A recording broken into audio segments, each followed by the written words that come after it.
So today I'm outside in Santa Barbara, a little rainy, a little stormy, and I want to talk about the value of extra communication in co-parenting. And it's timely, something that it's a lesson I keep learning. And today, not speaking in anger is a little bit of a mishap and not a criticism of my ex, but it's pickup. If you're a co-parent, your next is drop-offs, pickups. And maybe one philosophy is to have as little of those as possible.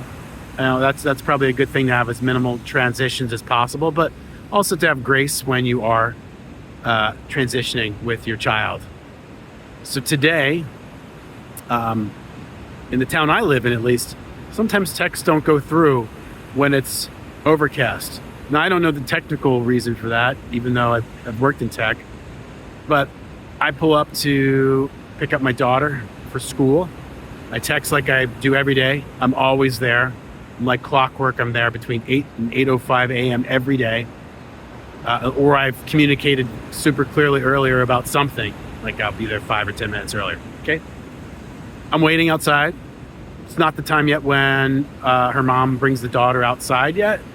And she's a little frazzled and she says, I didn't know you were coming. I was ready to bring her to school.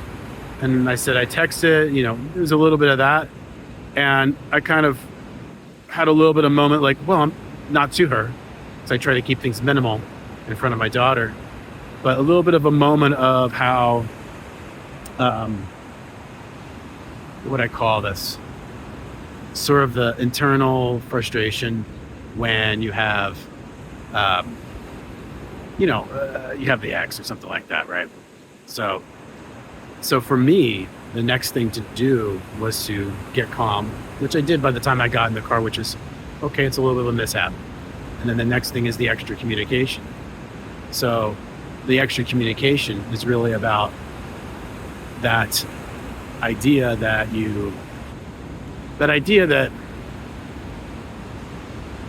I'd rather err on the side of, even if it's a little frustrating, to get the extra communication. Don't assume anything. So for me, it was a lot about not assuming that she got the text. So the next time I come up to that house to get my daughter, I'm going to text like I always do every day. And I'm always there at the same time every day. But fine, that's what she needs is to receive a communication every day, even if I'm there. And that's what she needs. It's not, my way is, of course, that I'm there every day. I'm there between 8 and 8:05, or I've called or something like that before. But that's what she needs. So now I'm sure there's gonna be some days when I might text and then text again in 5 minutes, and maybe there'll be a little frustration coming from her side. But I will be meeting what is necessary for communication, and I'll be meeting her with what she needs. So that's a little bit on extra communication.